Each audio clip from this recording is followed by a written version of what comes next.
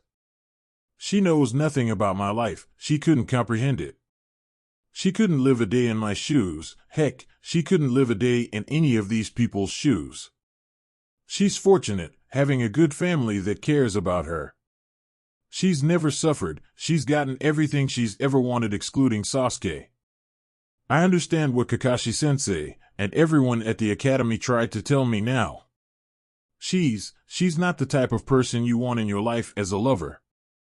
At least, not now anyways. Naruto stopped his insistent walking as he felt something tug on his leg. He looked downwards to see a child looking up at him. The child had black hair and black eyes, and was definitely skinnier than a kid should be at his age. Mister, do you have any money? The child asked, his voice raspy and weak. Naruto frowned at the child. He had money, and he would give it to the child, but to see a child in a state like this, it was saddening and demoralizing. Here you go, Naruto said, giving the child money. Get some food, and if there are more people with you, take this, Naruto said, handing the kid more money. The orphan smiled at Naruto. Thanks, mister. Don't thank me. Anybody with a heart would do this. Not the guys with those big swords. Naruto frowned. Don't worry. I'll take care of those guys soon. The orphan smiled and ran off, although it was very slow,